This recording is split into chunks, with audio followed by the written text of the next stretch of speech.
The following program contains views that are not those of WVTC, iNetworks Communications, their subsidiaries, affiliates, or financial supporters.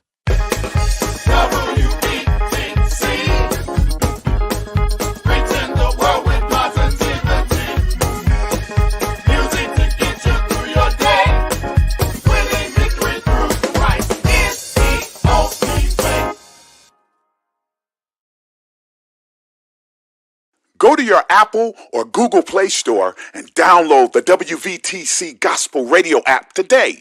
You can also say, Alexa, play WVTC Radio Skills. Would you like to play WVTC Radio Network?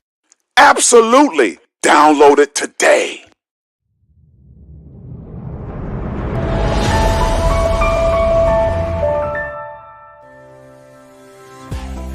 Welcome to WVTC TV Network, capturing family moments in real time, bringing families closer together from the comforts of home.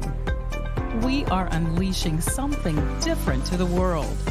Start your subscription today for the low price of $4.99 per month or $55 annually. Go to www.wvtctvnetwork.com to sign up today. WVTC TV Network is streaming live on 8 different platforms. You can easily download the WVTC TV Network app on the Apple Store, Play Store, Roku, Fire TV, and more. Here at WVTC TV, we have access to movies that everyone can enjoy, including independent films, Sons of a Preacher and a Good Thing, Treasures of Life, the epic drama, The Passion of the Christ, and the box office hit Madagascar Escape to Africa. Remember, go to www.wvtctvnetwork.com and sign up today.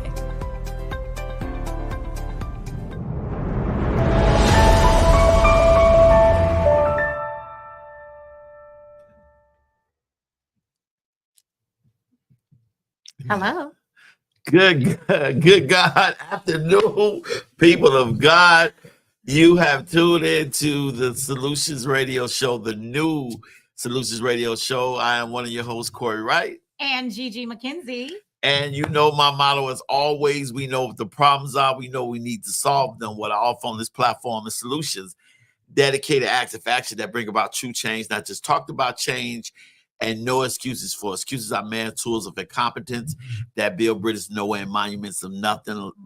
Broadcasting live from the WVTC studio, also live on TV and on radio. All right. What's going on, Miss Gigi McKenzie? Hey, how are you, Corey? It's been a while, but we are back. Salt and pepper. All day. And for the people out there looking, I know you might think I'm Denzel Washington, or you might think that you're looking at Denzel Washington, but it's really me. You know, I just look that good, too. Boy. Oh, boy. Help him, Lord. We're praying for his ministry right now, but it's all good. So how was your week? My week was great. You know, I started a new gig, which is good. I work for the nurse agency. You know, I'm the marketing director for them. So anyone that is a nurse out there looking for a gig, or, you know, some sort of institution like a hospital that are looking for temporary nursing staff, I'm here to help. I also work with home companion solutions. So elderly, still working with older folks than that. Oh, wow. So folks that, you know, need home care, someone to come in the house, do light housekeeping. It's not babysitting necessarily, but, you know, sitting with an adult, an older adult that might just need that company and things of that nature. Take them to the store, to the mall, get the nails done, you know, stuff like that. Okay. Well, I want to thank our brilliant engineer. I want to also thank the owner of the radio station, Mr. Reverend Franklin Morris, one of my oldest friends. I've been knowing since I was in high school. And it's such a great honor to be here. Gigi, you also are an amazing author. Tell us about your book. Oh, boy. Yeah, you know what? He always wants to show off me. Here we go. Journey to Sunshine. For those of you who would like to purchase that, go on Amazon.com. It is a novel that I actually wrote, I want to say 10, 11 years ago, but I relaunched it, and it is available on Books A Million as well as Amazon.com. Pick it up, $8.99. Nice little investment. Appreciate your ministry. Because we are all on a journey to sunshine. Absolutely. I'm tired of them rainy days. I don't know about you. You have not read the book, so you have no idea what this book is about. I read it mentally. It was like the words just popped off and bam, it's in my head now. Those who have read it understand the meaning of the whole title. Okay. Please read it. You guys hear me? I am going to read it. We're gonna hold him. I'm gonna read it. Listen, I am going to read it. I am not doing nothing else until I read this. How about this? I am working on the audiobook, so that'll be out in a few weeks. So then maybe you'll do it that way. That's the thing. We need audiobooks, so we can put the books in the thing and play it. Oh Lord, help them. Listen, they have the whole Bible, and I have it. I do. On a CD where you can listen to the Bible and the actors are actually acting it out. Are you talking about the Bible experience? Bible experience. Absolutely. And it's I've had it for years. It's awesome. I put Blair Underwood did with Jesus when he got crucified. It was so powerful. And I'm like, absolutely. man, that is so good. Yeah, there's a lot of Black actors. Well, most of them are Black actors in that. Nick Cannon is in it. A lot of actors. Is Samson. Oh yes, I've listened to it. All right. For a long time. All right. Well, we're going to get into today's topic, and today's topic is moving to the next level. That's right. And there are certain ways we must move to the next level. There are certain things we must leave from the lower level, because one of my mottos is the next level is our level and no level below that. All right. And so a lot of times we are forced to go to the next level because of situations. Sometimes people move to the next level through pain. Sometimes people hold in pain in a lower level and get to a higher level and let all that pain out. Yeah. So there's a proper way of moving to the next level. And today we're going to talk about it. Okay. How do you feel about moving to the next level? What do you think about that? Well, the whole thing is once you move to the next level, you can't hold on to the past. I think a lot of times that's what happens is we're yet holding on to things that we need to let go. And it's in Philippians 3:13. It says, brothers and sisters, I do not consider myself yet to have taken hold of it. But one thing I do is forgetting what is behind and straining toward to what is ahead. And that is what we have to do. We keep looking back. But see, it's hard though, because a lot of people you want to take with you love. Like one of the things that we have big hearts, especially men and women of God.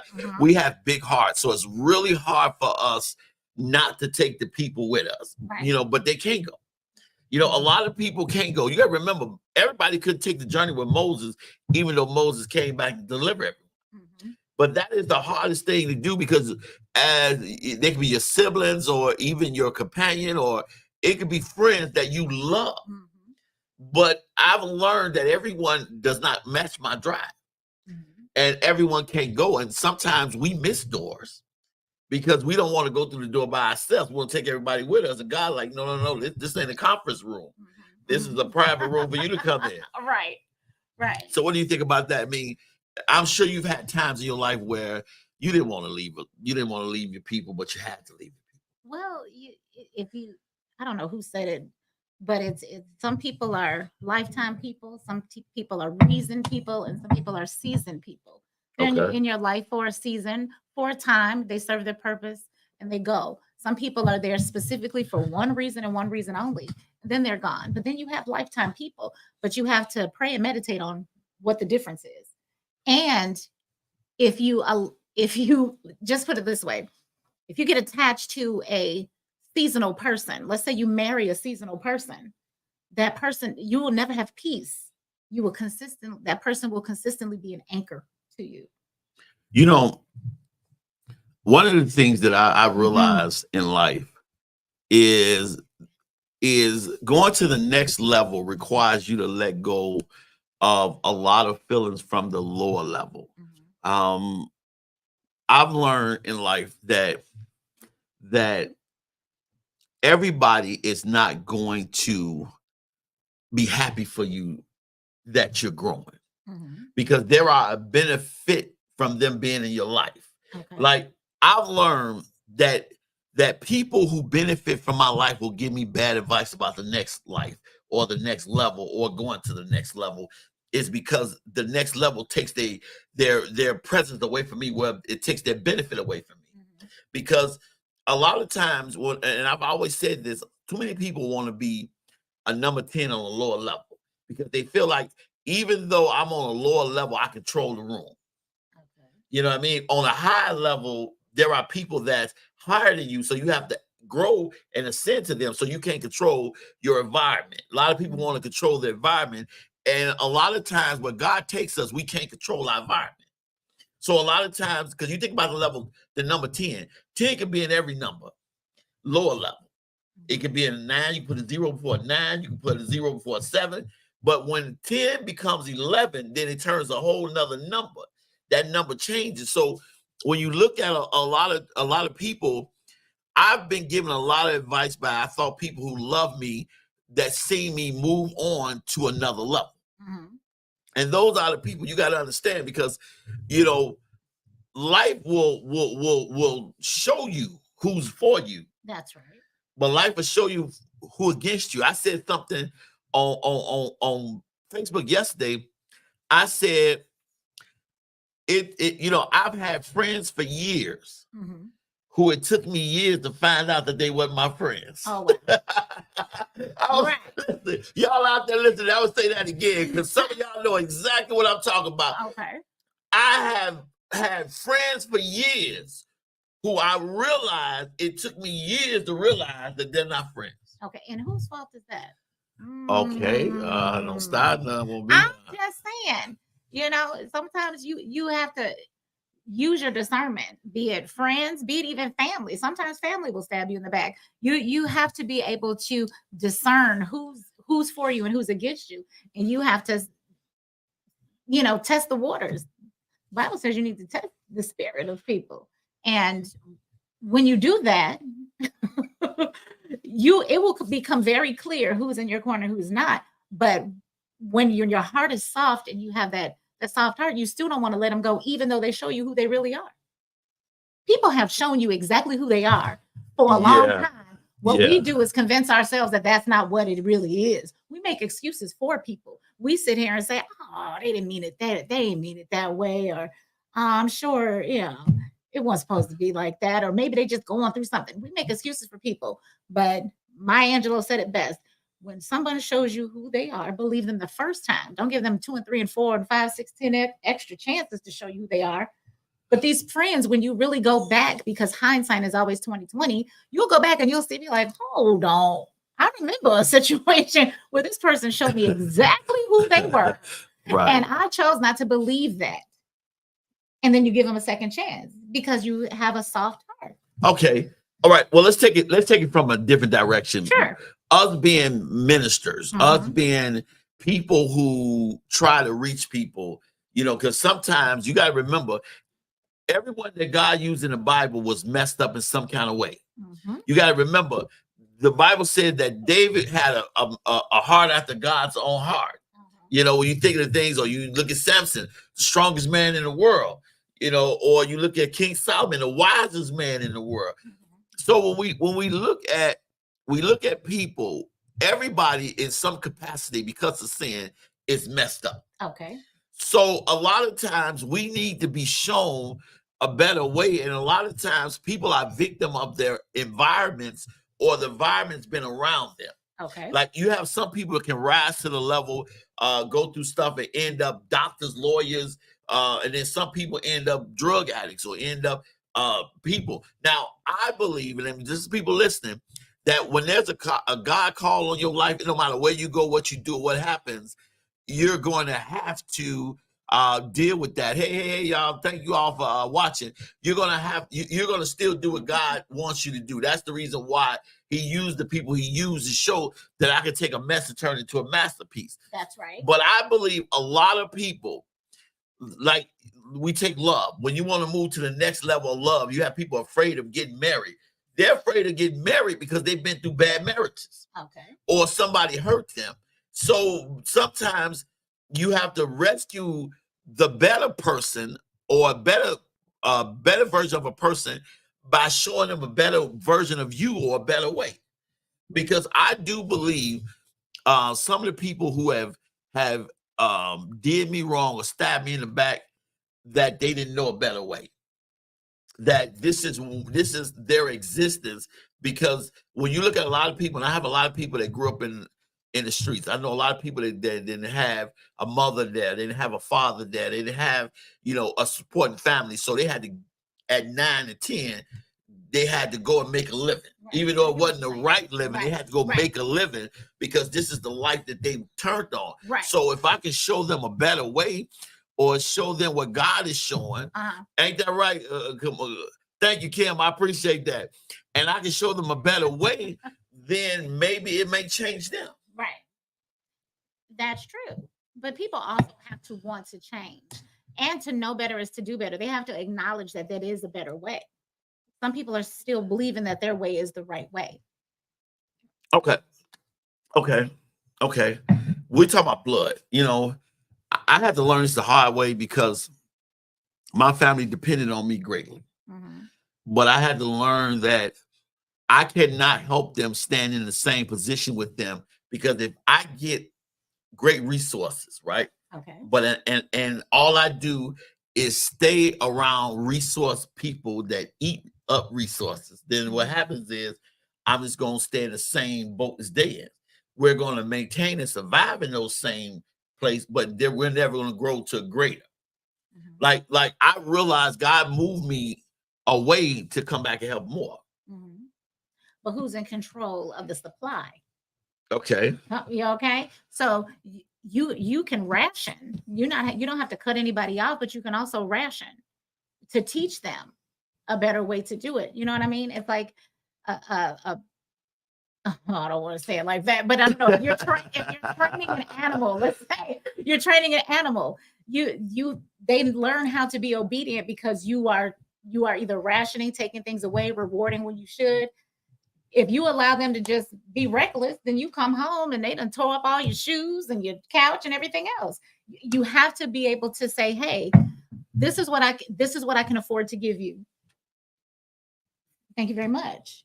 But if you're saying somebody just chewing up and eating up all your resources, then you're not in control of your own resources. You're giving them control. That's so powerful. And I know a lot of people might be watching right now, might be in that same situation because you want to help everyone. And that was something that God had to show me this. Now, I'm not God. He don't need my help being God. That's right. And that you can't help everybody. You got to want to help yourself. See, when God said you take one step, he'll take two. He was saying you have to put yourself in a position for me to help you. Mm-hmm. You can't just be, a lot of people want God to do it all. Give me food, but then cook it for me and do this and do that. Like you're saying, I don't have anything to eat, but then you won't go in there and fix something. Mm-hmm. Mm-hmm. You know what I mean? Right.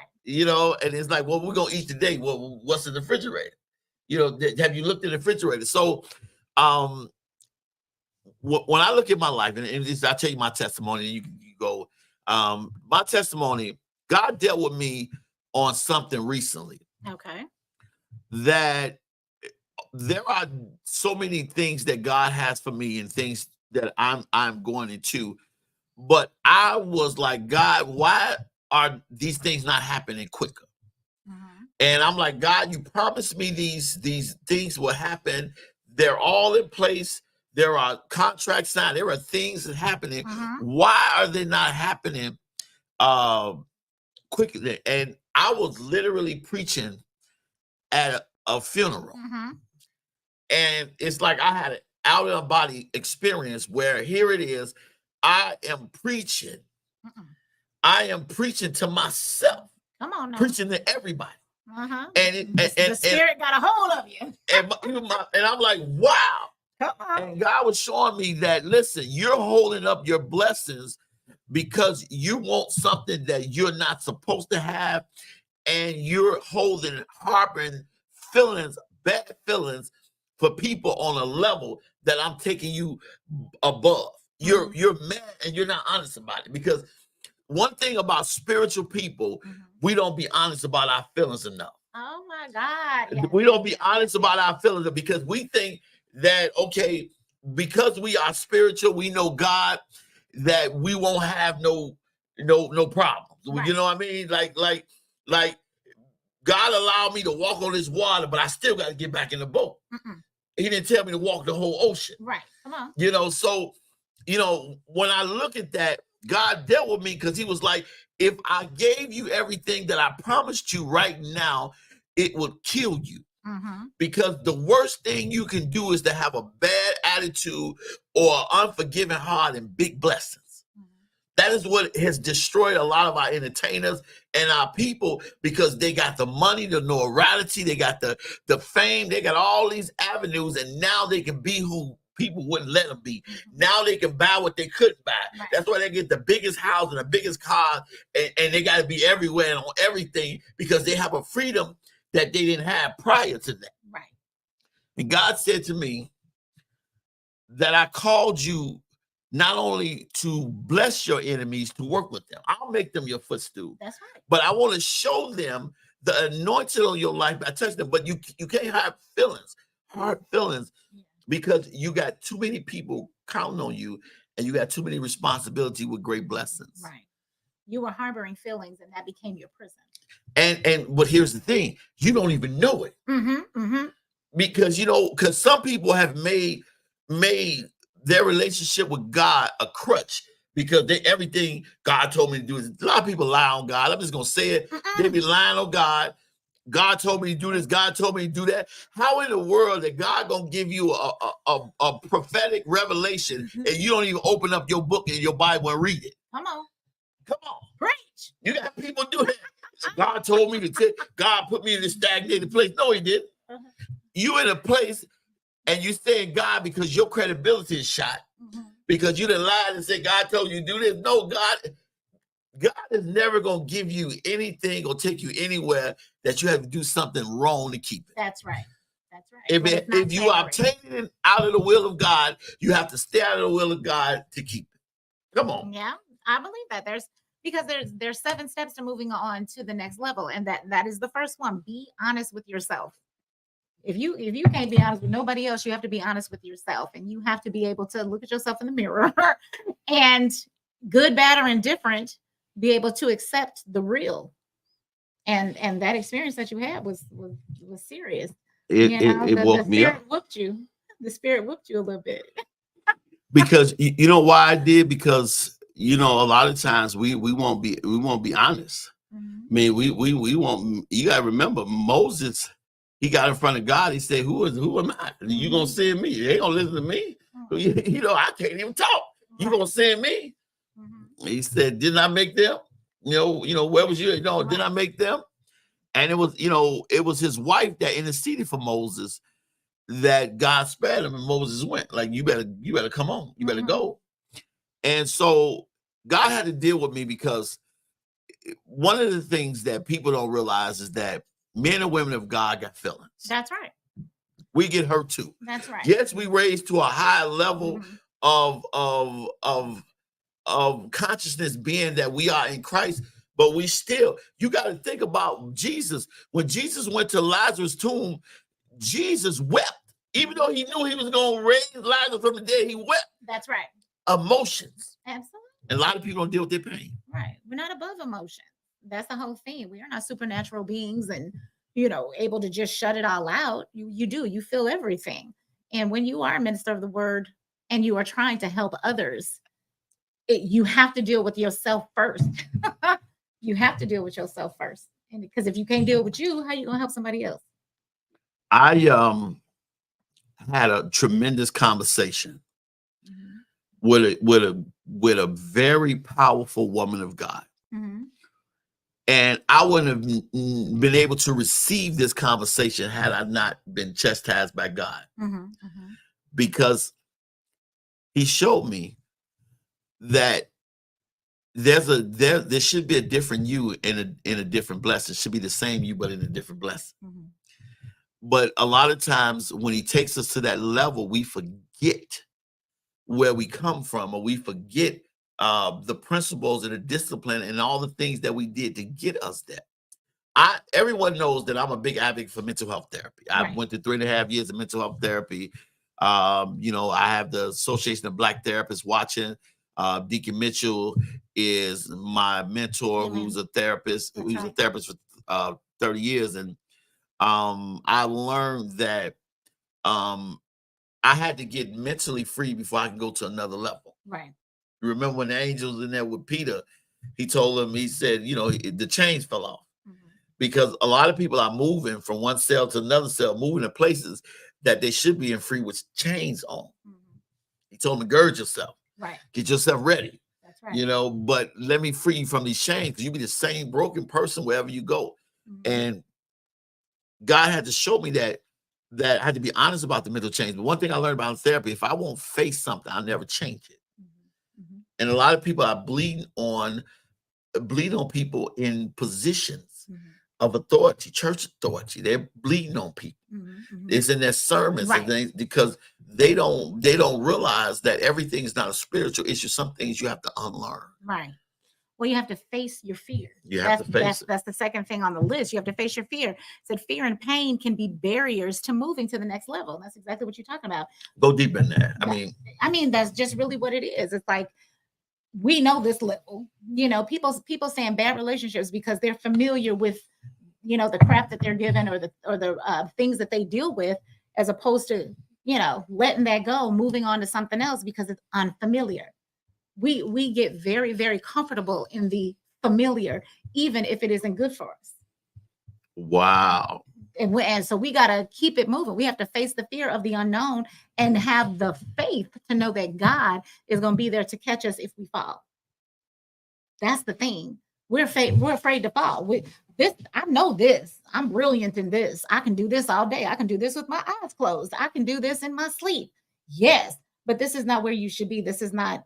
I want to move you to the next level, because even if when the kids nowadays play those video games, they you know, the first level, they shooting everything or jumping through the holes or whatever they're doing, and they got that down. Now say, okay, next level. You falling all over the place. You have to sit there and master that next level. And the point is the first level is over. You got to go to the next level, but you have to face your fear of moving forward. And a lot of people are just afraid to do so. They won't do it. They won't jump in that next hoop or the next hurdle. But the whole thing is that you can't put new wine in old wineskins. Come on. You can't do that. Come on. Ooh, that's good. How are you trying to pour it in and making it fit? No. All things are new. So when you go to the next level, sometimes you can't bring your broke friend with you. You can't do that, because that person is going to be an anchor for you. You can't bring them with you. Okay. Because look at it. I mean, look at it from this perspective. This was done many years ago. Oprah got money. And we had a broke friend named Gail. She said, if you want to come with me, let me help you out. I'm going to give you money. What you do with it is on you. But if you don't make something of yourself with that, I'm gone. I'm still doing me. You see what I mean?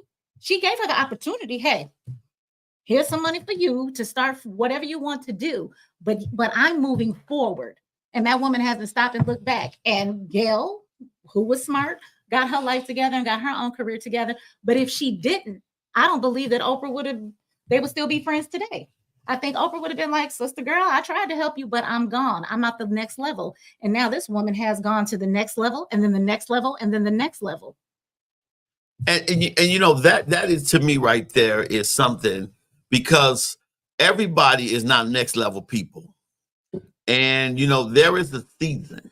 Say it again. Everybody's not next level people. And, you know, even relationships, one of the things that I've seen in relationships is that people get married, they get together on a level, but then the other person is so much more advanced in their abilities, their anointing, and they don't see this, because a lot of times people don't understand what they're getting before they get it. That's right. They don't get it. Like on this lower level, we good, but now I want a business, or now I want to grow in this, or now in ministry. I've said, I have a friend, and I was often spoke about it, who can bring down the house when it comes to church. Right. But marry somebody who, a pastor of a church who is not fire like her.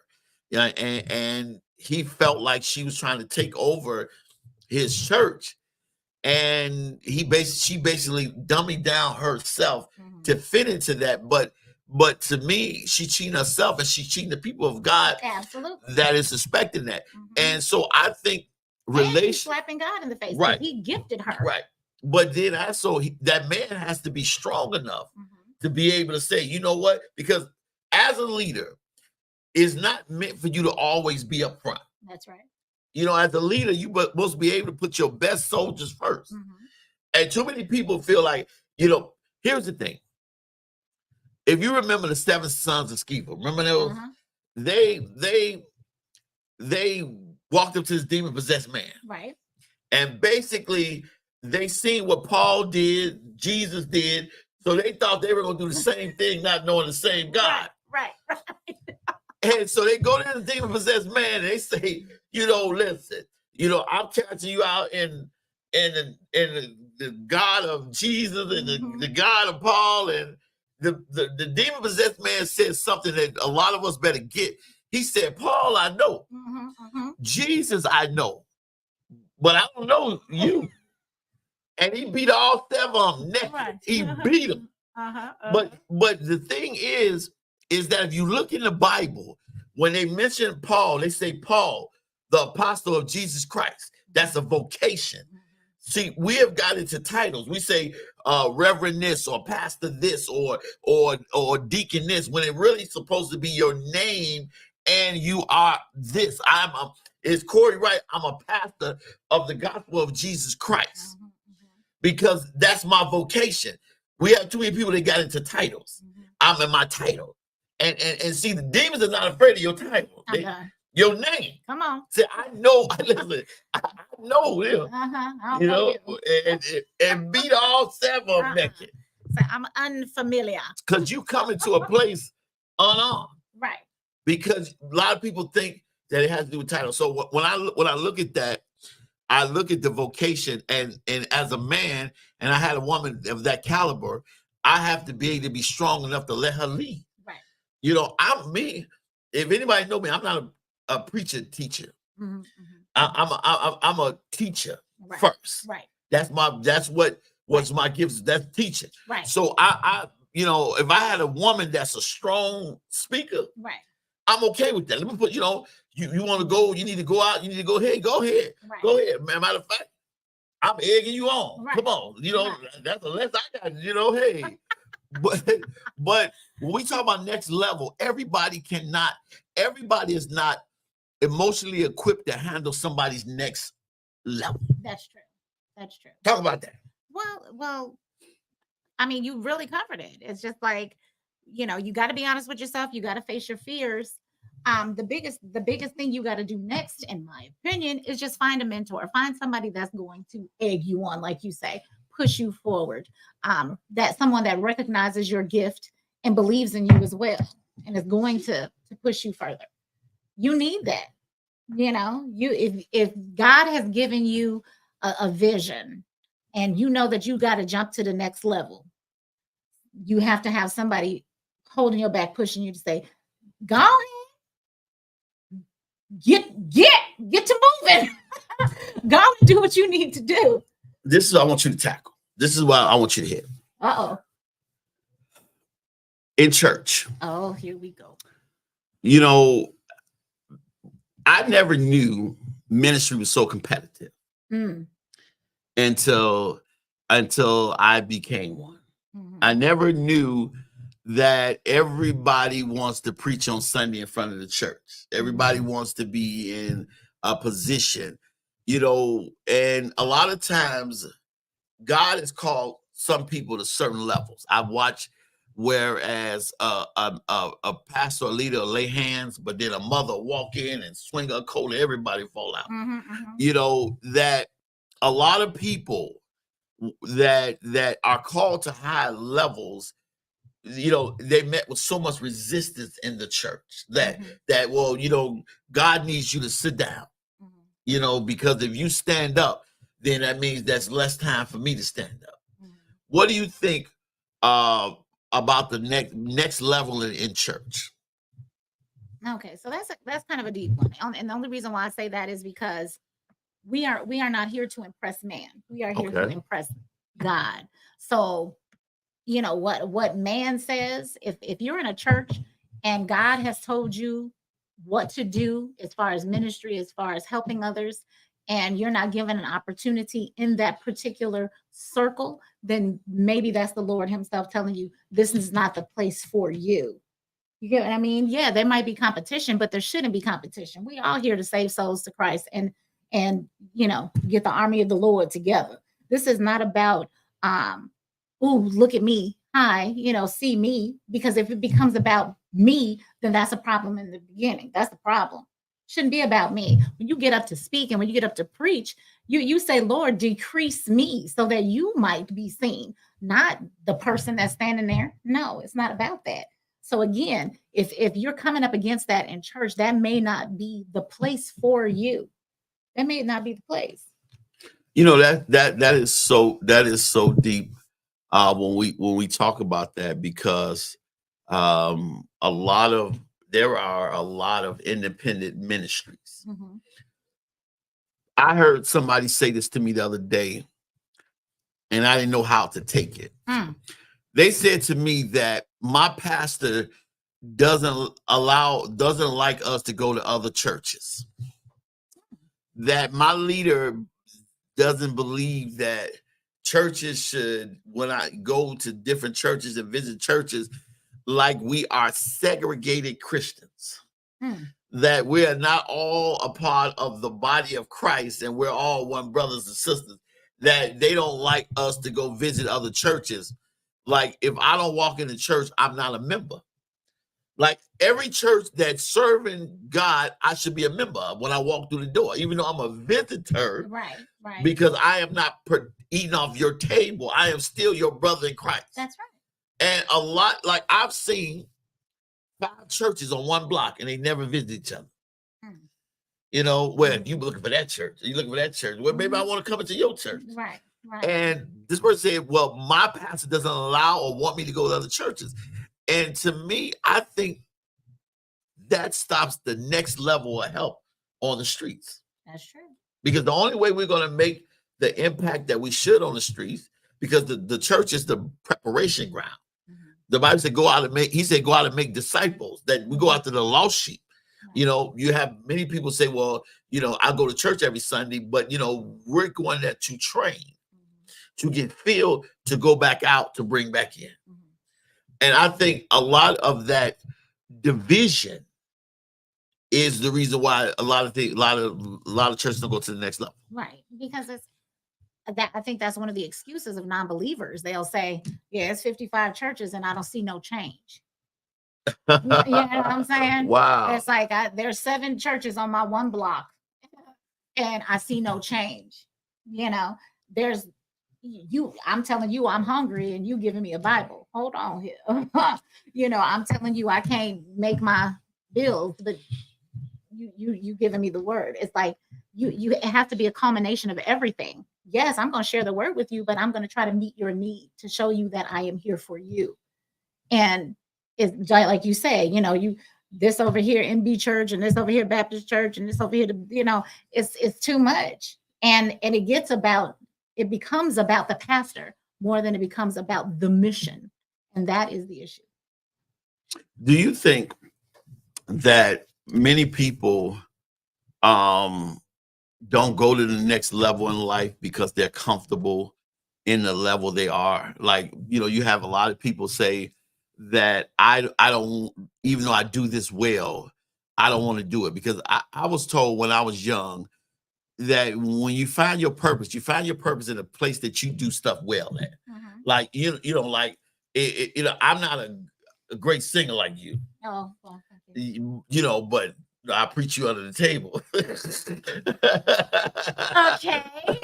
And that competition? No, I'm just talking stuff. But what I'm saying is, you have a lot of people that do stuff good. Right. Somebody said the greatest wealth is in the cemetery of people that didn't do what they were purposed to do. Like some people want to do this. I want to work on this or I want to work on that, but God never called you to that. But he called you to this. There is Italian ice place. You guys probably heard of it. It's right there on Taylor Street. It's called Mario's. It's been there for 7 years. And I was able to sit to talk to the owner. And I said, wow. I said, you have been so successful in it. What's the secret? He said, first thing is I didn't want to work in the summer, in the wintertime. So I had to think of something that made me money where I didn't have to work in the wintertime. Right. His grandfather taught him how to make Italian ice. Okay. And even though his dad worked for the city of Chicago and got him a job, he was making more money with ices. And he said, every time I did this with my ices, I made a profit. And he said, I realized that it doesn't take a bunch of things to do, but what do I do that keeps giving me a positive result, a positive income? And he said, I kept duplicating that and duplicating that. And 70 years, some years later, I'm still duplicating that. Owns the building that the shop is in and owns the other building. Right. So it just shows you that a lot of people are afraid to go to the next level because they don't want to lose what they have, or it may require greater effort or greater learning or greater ability. I mean, high school was a lot harder than grammar school. College was a lot harder than high school. Right. Yeah. So do you think life lessons are hard too? You want to stay in that level? Well, I mean, again, it goes back to being fearful. People get comfortable where they are, and then they don't want to go to the next level in fear of failure, in fear of messing something up or not getting that return that they're looking for. But another thing moving on to the next level is just that. Ask and share. Don't be afraid to ask questions from others to see, how are you successful? If you want to be successful, ask another successful person how they became successful. Don't ask the person that has no knowledge. That's ridiculous. You need to be able to say, hey, you've done this, you've done that. You have actually made it. So I need to be in the rooms of those who have made it. I'm not going to be in the same room as somebody who's in the same boat as me, trying to get their business going or trying to move to the next level or trying to be an artist of some sort or whatever. I want to go to the people that have actually made it and are successful at it. That's where you get. And a lot of people don't do that, Gigi. A lot of people they ask Ray on the street or ask somebody to give you advice on something that they've never done. Like there was a movie with Forrest Whitaker in there, and one of my Rage in Harlem, one of my favorite movies. And his brother in there was dirty. But it was dirty guys that took his money and took his girl. Okay. And so he was like, he needed his brother help. Right. So this guy called X was talking to him. He said, slow down, I'm gonna show you your fortune. He said, you looking for your woman. And I think her lead was some serious black devils. He said, it is do you good to seek out your brother's help. He said, I don't want to talk to my brother. I talk to Reverend Gaines. He didn't know what to do. He said, if you want to find God, you talk to a preacher. If you want to find devils, you talk to a demon. All right. Basically, you need to talk to the people is good. That's going to give you the results you're looking for. And a lot of people don't do that. A lot of people want to reinvent something that already works. That's already there. Exactly. I mean, why would you seek marital advice for somebody who ain't never been married? Really? You're single. There's no need for me to have a conversation with you because you have no idea what it is to be married. Now, why would I talk to somebody about childbirth? They ain't never been pregnant. That's not. Definitely answer that. What you ain't gonna give me the answer one question. Even though I was in a delivery room 3 times, and I'm like, no, they like say something encouraging. Hurry up. I rebuke the devil right here. In the name of Jesus. That is so mean. No, it's not. Hurry up. Who gonna tell a laboring woman to hurry up? Everybody don't have a strong stomach. I know I don't. It's just like it's just like a funeral home. A lot of them at the funeral home, that's a wide open field. You make great money, but everybody can't do that type of work. Understood. I ain't. Oh my God. but it's recession proof. Yeah, you're very receptive. That's wrong. I can't believe you said it. Hey, we just saw Pep on the radio. I'm just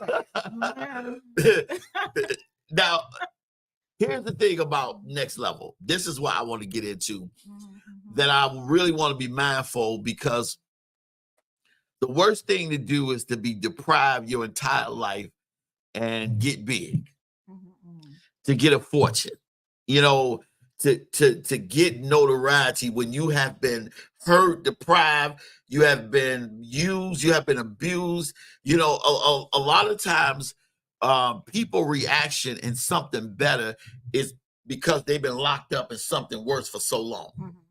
That I believe that hurt people. Excuse me. I believe hurt people, but I also believe that it is our responsibility to get help before we move to the next level. I believe Because you know, when I look at the ones that I had in my life that were bad opposed to the ones that had good, the good outweighed the bad. It's just that the hurt outweighed the vision. Because a lot of times we see life through the lenses of our hurt instead of seeing life through what it is. Because see, you know, a lot of when you ask people questions, and I remember going on a date months ago, and the lady said to me, "You are elusive because you won't answer any of the questions that I asked you." And I told her, I cannot answer something that I didn't have experience with you on. Because had I been your guy, we would have never went through that. Right. Like you Give me an example. What you mean? Like basically like, okay, if I came in the house at this time and I said this and you said that, and you know, what would you do? And I'm like, well, okay. First of all, if we were in a beautiful, respectful, God-fearing relationship, neither one of us would stay out that late. Exactly. Now, it is my job to make you happy, just like it's your job to make me happy. And a lot of times, people are not committed to the commitment, but they're committed. I'm not committed to the commitment, but I'm committed.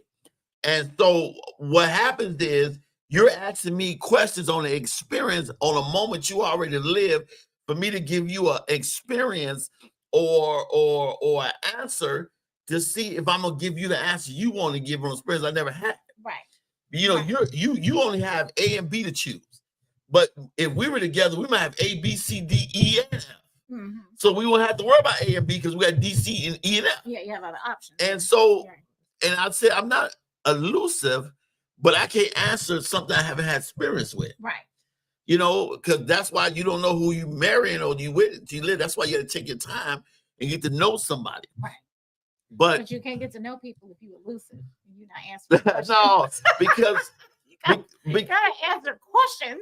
I can't answer what I ain't been through. I understand. You know, I mean, I know God is the God can do all things. Yeah, absolutely. You know, but I preach mostly what He's done for me because I know what I'm talking about. What He done for me. You know, praise break. I'm so sorry. Right. I'm sorry. You know, so I can't answer those questions. And a lot of times, until we get healed, because going through therapy, I said, this man is messing with me. Why are you picking on me? Oh, you felt picked on? Yeah, because I'm like, but he had to show me something. Right. And everything that go wrong in your life, there's a common denominator. That's you. And if you won't face it, you won't fix it. You'll keep blaming people. Right. You know, and that's why I say in the beginning of every show, excuses are man's tools of incompetence. Right. That build bridges nowhere, monuments of nothing, because you make excuses for things you won't change. Right. Right. It's easy to look out the window at somebody else, but it's hard to look in a mirror at yourself. I'm trying to tell you. Hair everywhere. I'm talking about my child. I know I look good. Oh, my Lord, help him. You know, but a lot of times we look at that because we're not ready to move. Like the most beautiful conversation you can have with a potential mate is one without judgment. You know, because who are you to judge where I come from? Or who are you to take that glory away from God, that God brought me through this, that, and that? Right, right. You know, because people want you to answer from something that God forgave you from. Yeah, I did this. Yeah, I've been through that. Yeah, this happened to me, but I'm not that no more. Right. You know, you remember when Paul was on the island of justice, and that snake bit him? Right. That man must have been a murderer. Right. He was a murderer. Oh my God. But he wasn't no more. Right. You know, and that's what a lot of times people got to understand. Therapy is for you. I mean, there are a lot of people beat up in ministries, beat up in churches, because people got mental health issues. And a lot of times, if you don't do something about your hurt accounts, you make the next person pay. That's true. And one of the things I refuse to do ever again is to live a sentence or pay for a crime that somebody else did. Right. Right. And that's what we have to understand. We have to see people for the blessing that God made them and who they are. If we don't do that, then all we doing is we trauma bond. We're looking for what we lost and the trauma that we got over. Right. Supposedly. But you have to push beyond your comfort zone in those particular areas too. You know, if you, like you say, you've been through this, that, the third, and the other, and now you are trying to go to the next level or push through the next level. Progress requires stepping outside of the comfort zone to be able to say, I can do it. But what the biggest problems is people don't feel worthy. They don't feel worthy of better. They don't feel worthy of the next level. They don't feel worthy of getting more than what they're used to having. That's the issue. I mean, I think Tyler Perry was just talking about this recently on Facebook or Instagram, whatever it was. But he was basically saying, why can't I have this big house? Why can't I have 3 cars? Why can't I have this? Some people feel like, oh, it's in excess, and it's just too much for one person. But why? When the resources of this world can give you more, but we just always feel like we can't have it. Why? The question is, why can't we have it? Or the question is, why can't I move to the next level to get more?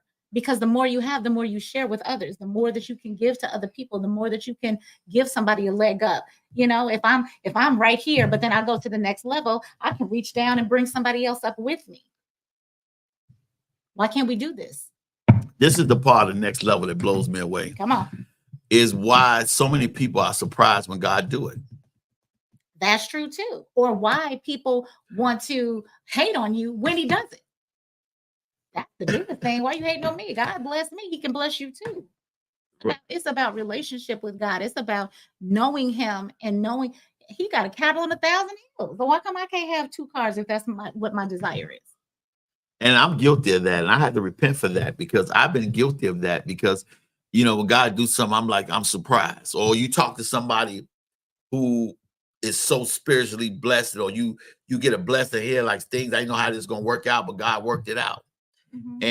And it's like you did all that worrying for mm-hmm. nothing, or you doubted God. I don't know, God must. I'm so blessed that we serve a patient God, because I know you got to be like, didn't I just do this before? Oh my God. We got didn't I bless you before?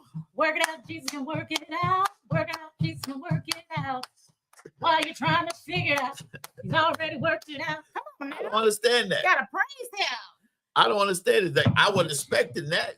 You pray for that. Exactly.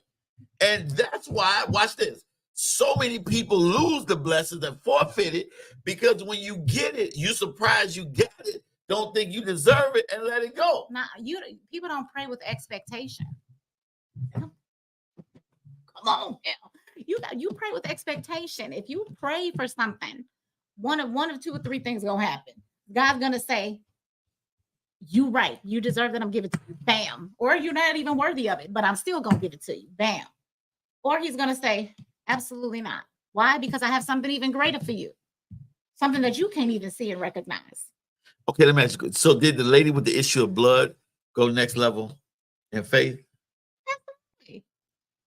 She knew she was an outcast. She knew that she probably shouldn't have left her house because she had an issue. She shouldn't be around other people. But she got dressed, left her house, and knew I'm gonna get his garment.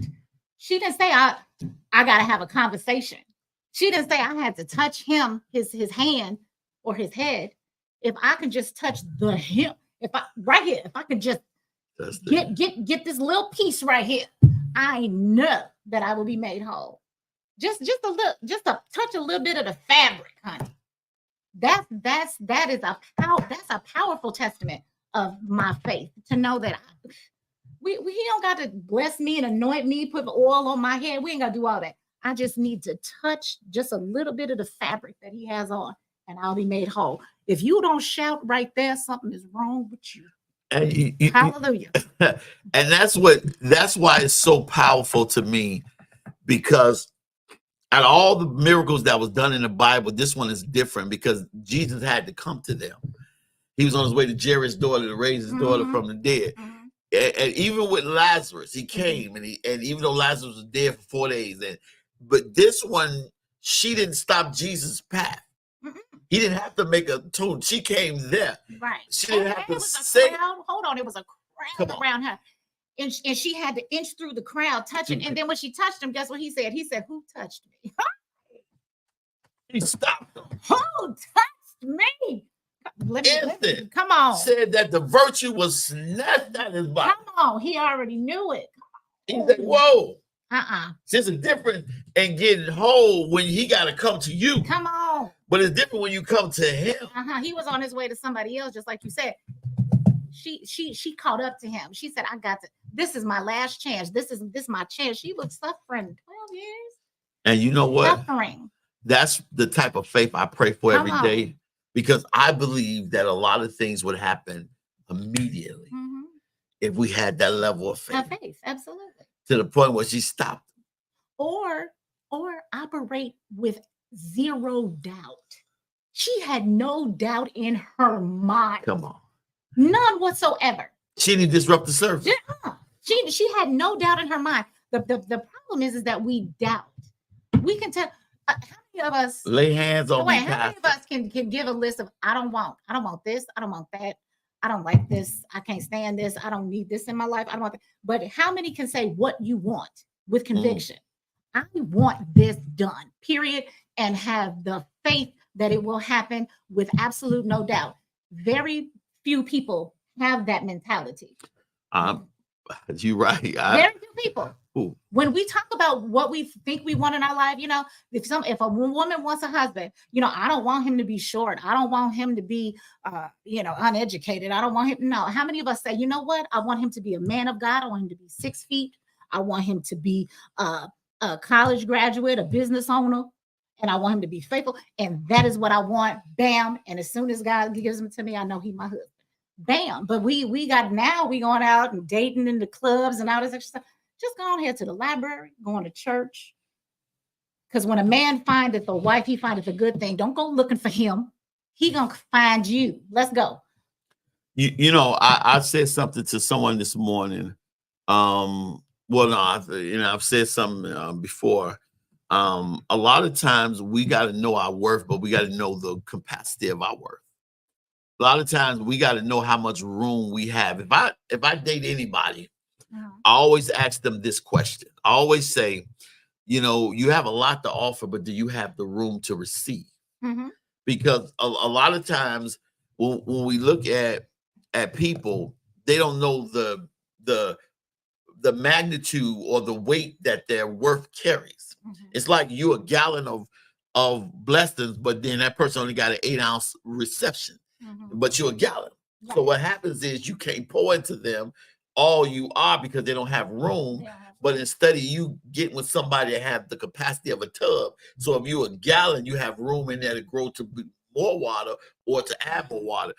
So I think a lot of us, God has called us to a higher level, but we choose on a lower level because there is nobody on the high level. You have a lot of people now who have got into the business of settling. Right. Because the lack of, even Isaiah days, it was 7 women to every man. And so a lot of times you got people selling for people that amazed them because, and we have to do a show about this. There are CEOs and women with making 7-8 figures that can't find a good man, and a lot of times people, you think they got it all together, they're beautiful, they got all this, they're lonely.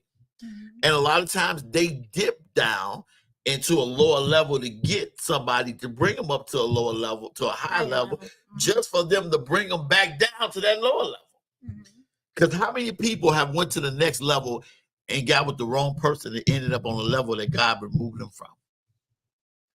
Ooh. Happens a lot. Woo, somebody out there, like, I know he ain't say that. You know, and that's why it's good if you're growing. You know, it's good if you're growing, because just like Joseph, you may be in a pit today, don't mean you're gonna be in the palace soon. Right. So if you see, my thing is, you don't have to be on my level if you're traveling up, because eventually you'll get to my level, or you'll catch up to go. This guy said something I thought was really good. He said, you got to chase after God with all your might. And if you happen to look over and see that somebody can keep up with you, introduce yourself to them and marry them. How you doing? It's the truth. Because here it is. The moral is you haven't stopped running after Jesus. Right. They just want you, and they want Jesus. But Jesus first. Right. They able to keep up with you. Right. He said, hey, you see me running after God and you can keep up with me? Right. Then let's go. What's your name? Where you been all my life? You been all What are they wrong?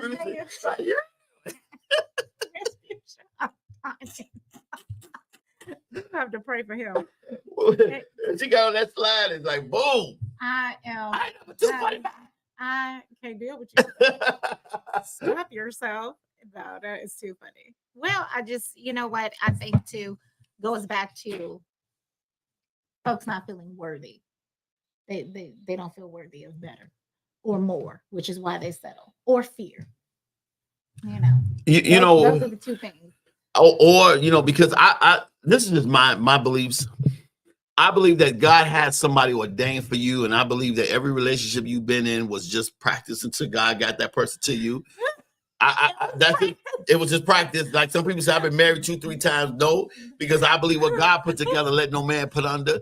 God may honor your covenant, but He don't put everything together, which means He's not obligated to heal it or to save it. Right. So a lot of times, I believe, and now I also believe that people grow apart because people are growing. Because sometimes we don't really take notice of somebody's capacity. That is something that I thank God I'm able to see now when I see somebody. Is your whole capacity, right? Your inner beauty, your outer beauty, your intelligence, your heart, your loyalty. Those are all things that God will show you in the spirit, right? If you listen, because the Bible said we serve God in spirit and in truth. Right. You're not going to get the truth in the flesh. Right. It's got to be in the spirit. That's correct. So I just think I think that me personally, I just think there's somebody for you. But here's the thing. And a lot of people ain't gonna believe this. They're not gonna come like you think they should come. They're not gonna come looking like you should come, because there are many people who pass over what's good for them to go after what they want and end up losing both. Right. Well, that's when you talk about the flesh. People look at the package as opposed to when you look in the spirit, you can see the totality of a person as opposed to just looking at the physical of a person, or what that person has or all this kind of stuff. People fall in love with material things and fleshly things as opposed to spiritual and what you can do. How are we going to build? How are we going to minister together and things of that nature? A lot of times people have their own agenda. Now let's talk about next level when it comes to money. Oh boy. Because you have a lot of people think you can make money without money. They think that there are a lot of programs that's going to help you. They think there's a lot of investments because, I got a saying that those that don't support me or unsupportive of me are haters too in my book, from the regular haters. But you have a lot of people who will take the resources or use the platforms and the things that you have, but will not contribute. I've had many people I wanted to help me with certain ideas, endeavors, but they said they would turn me on to somebody. I've even had people who say they were grant writers, took my money and never wrote me a grant, and so they took my grants, but they never wrote me a grant. I am done. So, but I also understood that it is our obligation to pay ourselves, invest in ourselves. That's true. And everything, because you're never going to be financially free working for somebody else. Even though I have a really good job, and but I'm praying that God open up other doors so that, you know, my ultimate goal is to do radio and TV every day, all day for a living. Right. But a lot of people don't prepare. They don't build an ark. So when it rains, they drown. And it's our job to have a target savings goal. It's our job to invest. It's our job to save, to have money, because a lot of people live from paycheck to paycheck because they don't pay themselves. You know, when the bills got more leverage in your money than you got in your money, something wrong with that. And, you know, I there's a level of freedom that when being rich to me is having more than enough. It don't mean that you having a whole lot, but if you got more than enough where you can enjoy life, that's rich to me. So what do you think about next level money? When you say next level money, is definitely not the level I'm on right now, but I know that I am blessed. Put it like that. On this level. So I'm grateful here. I'm grateful. However, I know God can do abundantly and more than I can ask. But when you talk about people who are living paycheck to paycheck, and it's an education. People are not taught. Yes, you need to save your money. You need to invest your money. People do live day by day just trying to survive. Wow. So when you're trying to hit next level, it's you're not able to do that simply because you're not equipped. Sometimes people have to be equipped, not even sometimes, all the time. When I was in school, you know, they taught us basically how to balance a checkbook. That was the extent of money management when I was in high school 1,000 years ago.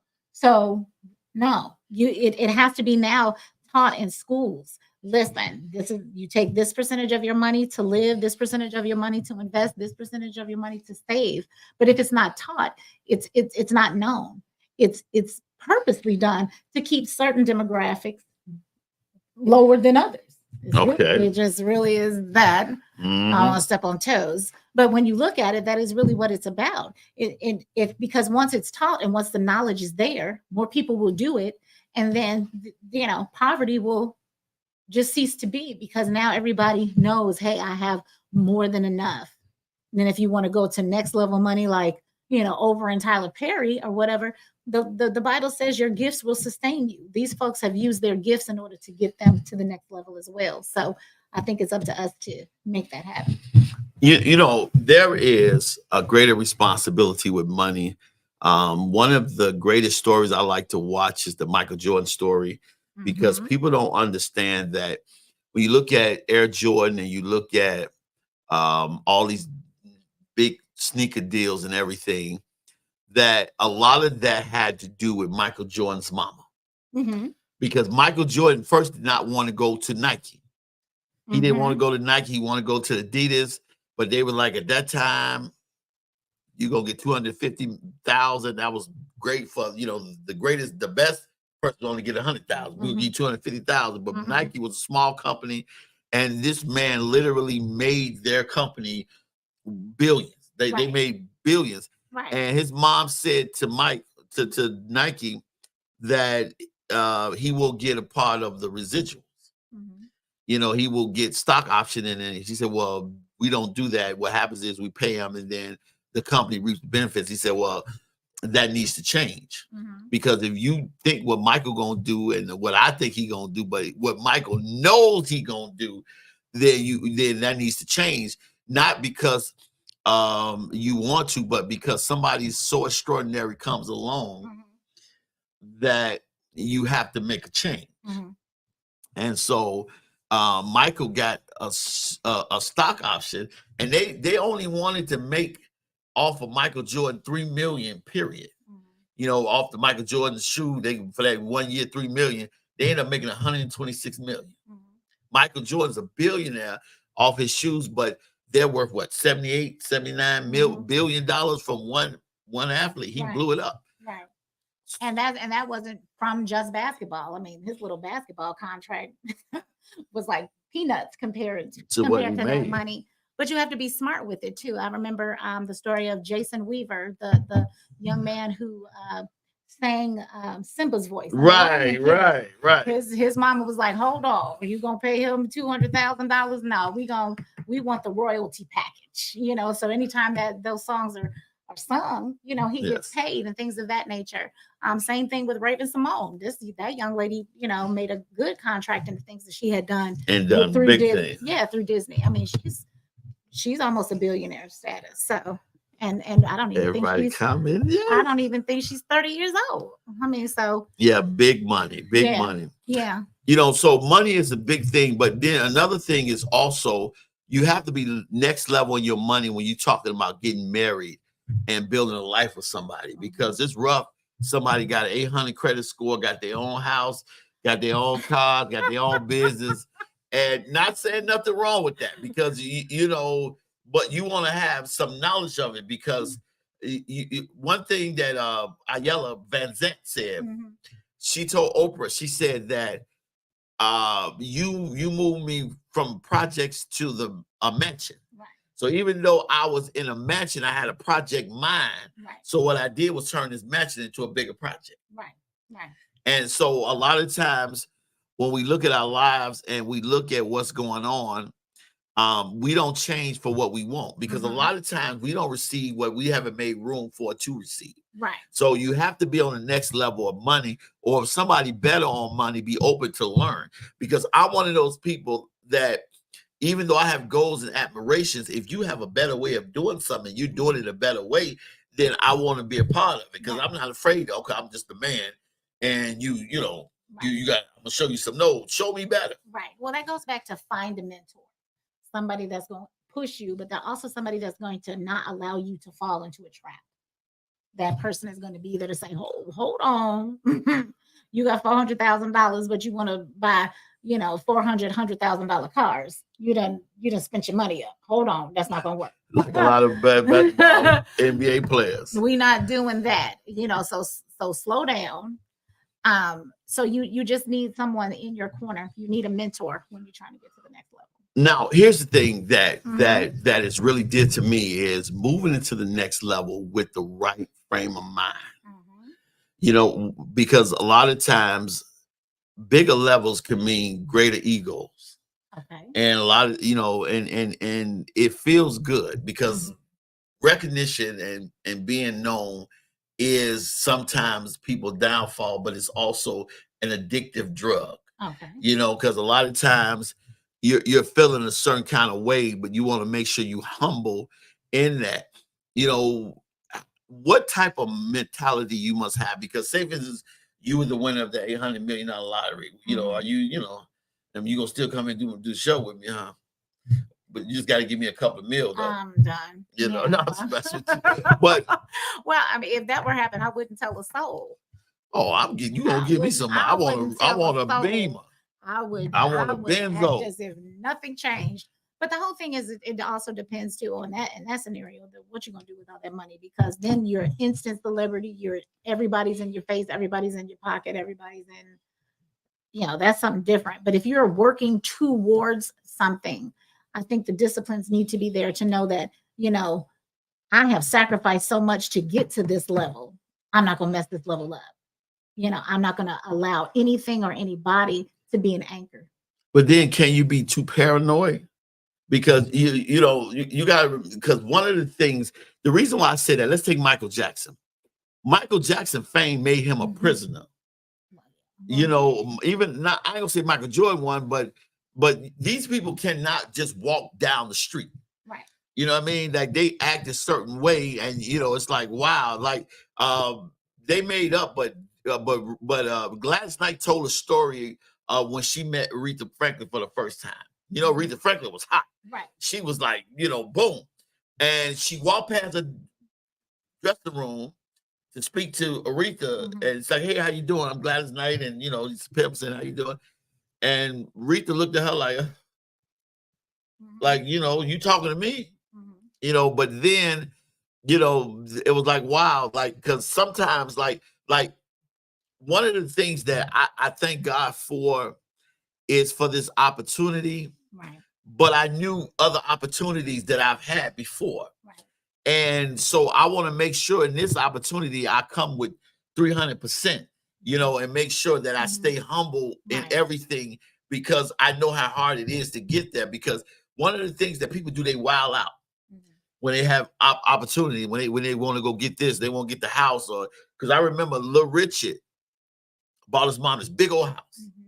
And when he came to see her, she was all in one room.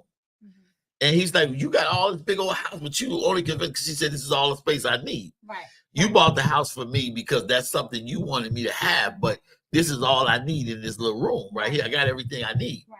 So, you know, that's one of the things that I want to make sure going to the next level, that I remember what it takes to get on the next level, but also remember that I have to cut off on the next level. Well, things of that nature. People always say, what you going to do with this money? The first thing they want to do is buy their mama a big house and do all these things, because it goes back to the lack. You know, I grew up, you know, poor. I grew up with, you know, having to sacrifice things. People want to be able to show off this new level or whatever. But I guess it just comes with maturity and discipline. You have to be mature and disciplined in a lot of areas, because if you're not disciplined, it's going to be easy come, easy go. You got it, but now it's gone. I know there was a show that comes on television talking about some the millionaires or whatever, people who did win the lottery. I don't know. Oh yeah, the lottery ruined my life. Right, or something.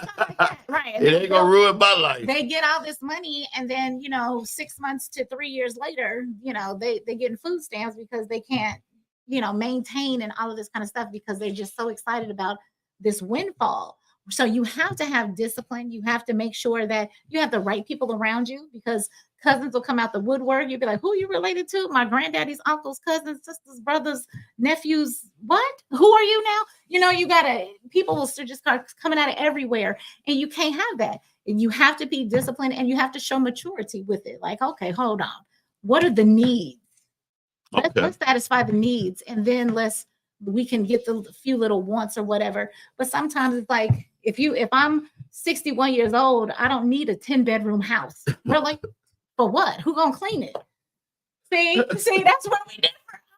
No. I'll take a 10-bedroom house. I don't care if I'm 69.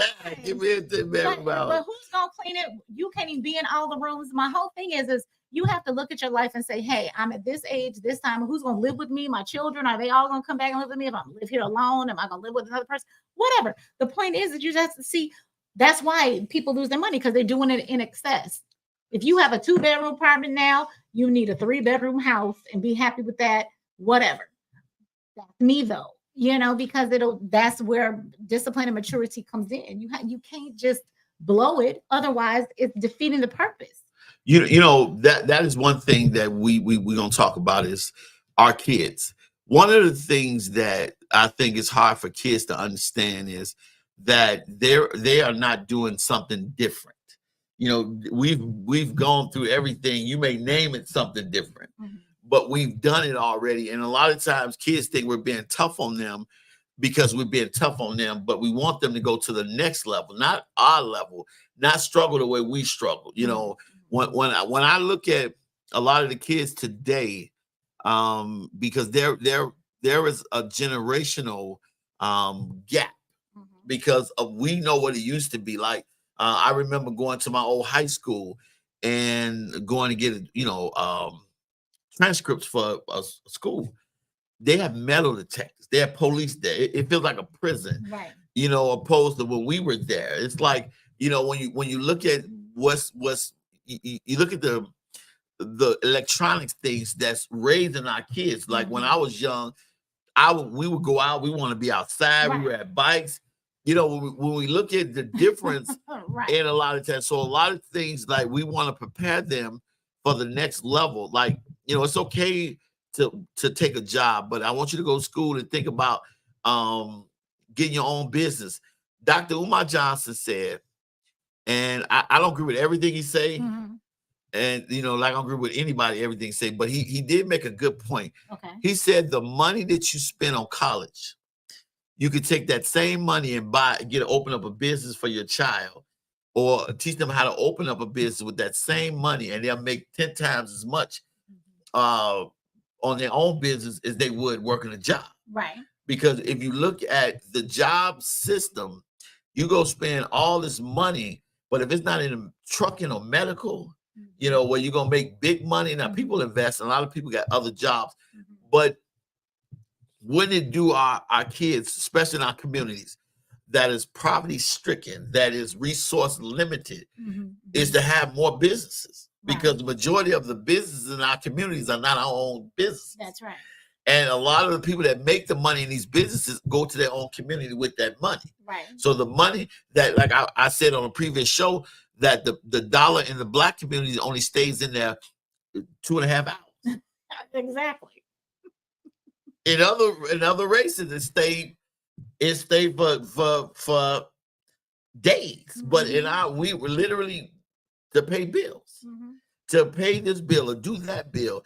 And a lot of people are money illiterate. Exactly. It's not taught in schools, and it needs to be taught in our homes. But even if the parents are not equipped, they don't know it. You can't teach something you don't know. You're not familiar with yourself. Ooh. So it's a constant cycle. The views of Gigi is Gigi's views. I'm just saying, you can't. I can't teach somebody something I don't know, and I'm not. I'm not educated in. And so it starts in school. And if it doesn't start at school, it starts in the home. And if the home doesn't know it, then where does it come from? Where is it taught? This is such a powerful topic when we talk about next level, because going to the next level the right way is because you really don't know who you are until you have greater options. And you never know what you would do to you, but you put it up in a situation, because some of the things that when I look at all of the hard work and I look at all the things that God has brought me through, and with therapy and everything, what blew me away was that I said, God, that I would never do certain things that I end up doing when I got in a situation. That is the part that, because you got to remember, Peter told Jesus, this is after he cut man ill. Like, I'm going to cut, I'll die with you. He said, I'll never deny you. He said, you're going to deny me 3 times. And you got to walk the water. And he didn't believe it. And he didn't believe it. And then as soon as he did, and the rooster crowed, he was like, oops, I did it. Yeah. And see, that's why it's so important, if you're going to be a man or woman of God, to be real about it, to be real about your life, to be real about your level, to be real about what you're doing, because you cannot go to the next level until you're real about what's on the next level and be prepared. Right. See, one of the things about Usain Bolt, the fastest man, Usain Bolt, that sprinter, we've only seen Usain Bolt run for less than 10 minutes. I want y'all to think about it. All the races that Usain Bolt have ran, you combine all the times he ran, it only equals to 10 minutes. When you think about it that way, it's kind of hilarious. All of the training he did, we only see him literally run for less than 10 minutes of his life. Right. Because if it's in how many contests? If he's in 50 contests, it's still under an hour. Michael Phelps. All of the awards he won swimming, Michael Phelps have swum less than an hour. I am done. Simone Biles. I am done. All of the medals she won, we've seen her flip less than an hour. Well, because we ain't talking about all the training and all other. I'm talking about her actually doing a routine. Right. Routines, I think, are 4 minutes. 4 minutes. Yeah.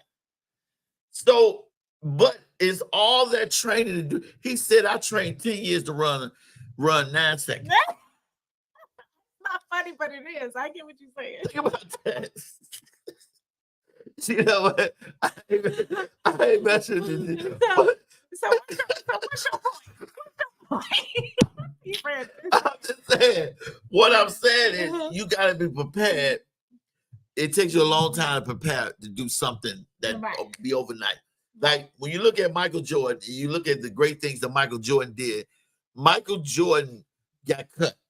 Michael Jordan practiced. He had a great competitive spirit. So when he got in the game, it was second nature. I watched the Bulls documentary, and most of them was like, well, Jordan was a tyrant. He was this and that. He did what he had to do to bring people to the level. So when they got into the game, it was on. Right. So, when we look at the next level, we cannot be or negate the fact of the training that needs to be trained. Right. I believe to be in a successful relationship with a person, you need to be trained on seeing the truth, on closing out hurt accounts, and learning things. When it comes financial literacy, there are a lot of programs and a lot of situations that will do it. I went to a seminar where the lady was talking about financial literacy, and she said to me, she said, we started our business with 2 years worth of saving. She said, I had a good job and my husband had a good job. And my husband said, you save up all your checks for 2 years. I'm going to take care of us and this family. And I am going to, hey, Tanya, I am going to take care of everything. He had 4 kids, him and his wife, and they lived in a 1-bedroom apartment. And they did this for 4 years. And at the end of that 4 years, they had over $50,000 to start a business. Now they're worth over $2 million. That's how it should be. And so when we look at the different levels, now we all have our own way of going to the next level. And it's not saying that you don't have your own flavor, but sometimes we got to learn from people who've done it. Absolutely. It goes back to being honest with yourself, facing your fears, finding that mentor, asking questions and sharing that information, developing the skill set that needed to sustain, and then push beyond your comfort zone. The only thing we missed is setting the proper goals. When you set the goals to get you to the next level and push you through. Okay, so let's talk about that. When we set goals, should we set in front of our goals or long-term goals, or should we do both? Like we discussed that on a previous show. You gotta immediate goals, long-term, and then exponential goals. Like, what's gonna happen if we hit this? So we need to be set for that. You got to plan it out. You have to have a plan of action. If you don't, then you're not gonna know what to do when the next step comes. So you have to make goals that are, like I'm just gonna hit this level, attainable goals, and then you got your push goal, which means we really doing it if we hit this. You know what I mean? But you want to hit something that's attainable so you won't be discouraged. Okay. All right. I can go with that. I think also that we have to know which direction to go in. Like, let's say, for instance, I'm That's your plan. I'm coming here. Right. Say if I'm coming to this location that we're in now, I can come 3 or 4 different ways. Right. And still end up at the same place. I can turn on that block and come around this way, or I can just turn on this block, come this way, or I can get off the expressway, come this way, and still come this way. That. But you have to go first with the most efficient way to come. But if there's a detour and that's blocked off, then you know that you have another plan of action. And that is where I may differ a little bit with you, because your efficient way may not be mine. And a lot of times we want people to do something, but we want to do it their way. Like, I can't, like a good example. I was watching Roy Jones spar with his son. We got 2 minutes? Oh, I don't know. Keep going. 32 minutes. Oh, okay. Oh, I'm about to say, that quick? Oh, I know I talk, but good grief. Roy Jones was sparring with his son. Roy Jones. Okay. And he said, this is what you want. This is what you want. And he's like, I didn't know it was going to be this hard. He said, man, anything worth having is hard. But he said something to his dad, like, basically, like, I'm not you. Okay. I may never be as great of a basketball player as you. I mean, box as you, because that's not where. Now, I'm okay if I just make it, or I get there and I may win a couple of bouts. But that was probably not his passion. That's the whole thing. A lot of people have talents in certain areas, but it's not their passion. I met a young lady yesterday who was classically trained in piano, but did not. It was her mother's passion. It was not her own. She was like, "Yeah, I could play this. I don't want to." So sometimes forcing your outlook onto somebody else is not the way to do it. And it comes to road, because a lot of times we're not going to get to the same destiny the same way. When I train, like when I was doing 911, I trained somebody and they'd be like, well, what should I do? What did this happen? I said, no, let's get into the job. Won't you put your hands on it and do it? When something arises and you have a question, then I can show you exactly what to do and do it. Like I am, when it comes to me learning, I am a hands-on learner. You tell me, you talk to me, it's like you talking gibberish. I'm like, yeah, really? Okay. Because I don't learn that way. Right. I cannot learn unless you let me put my physical hands on it and I see what it is I see. Right. Some people are not like that. Some people like classroom training. Some people like hands-on training. But the point is you gotta figure out what works for you. And I do get that. Okay. I do get that part of it. But as far as setting goals, just getting back to the original thing, whatever the goals are and however you try to attain them, there has to be goals set in order to keep you in line. Otherwise, it's going to be all over the place as it is going to be willy-nilly. And next level does not always mean big level. Oh, no. Huh? I mean, you can take half steps to get where you're going. Correction is the next level. Correction. When I'm correct. Expound on that. Let's go. Okay, like when I've done something wrong and I see the error of my ways and I make rest, that's the next level. Because most people, we know the devil don't know what we thinking. And he doesn't know our thoughts. So what happens is he beat us with our patterns. Somebody better catch that. He doesn't know our thoughts. He beat us with our patterns because he is expecting the same response the way we've been responding. Right.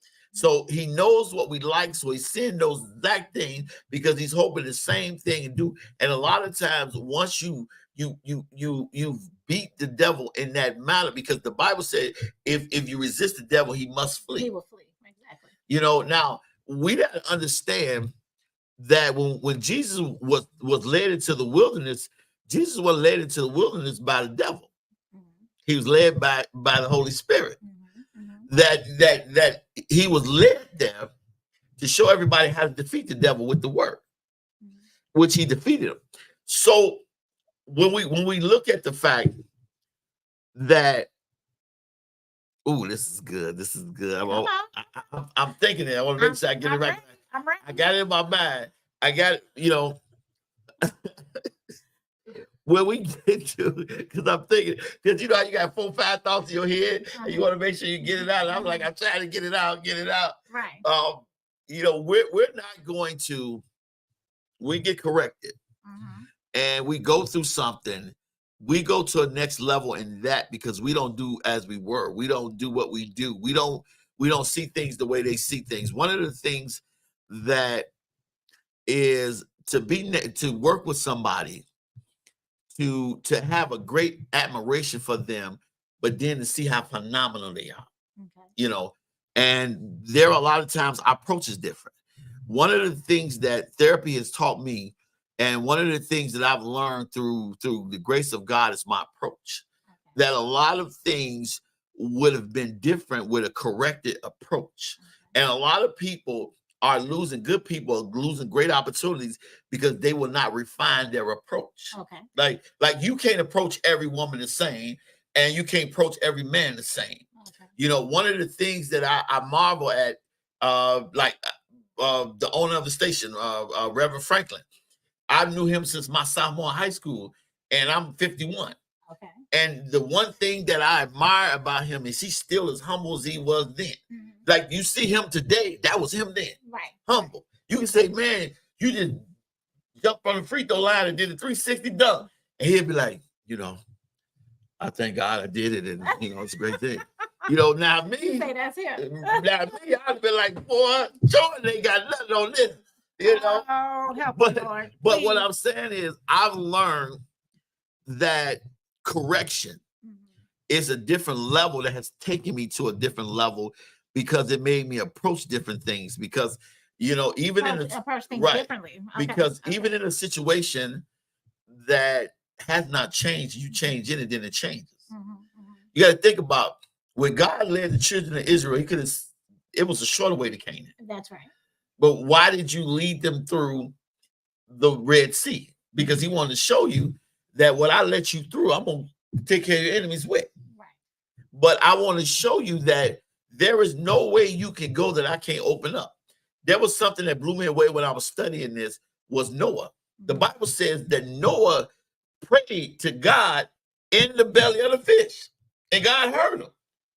Noah, not Noah, but Jonah.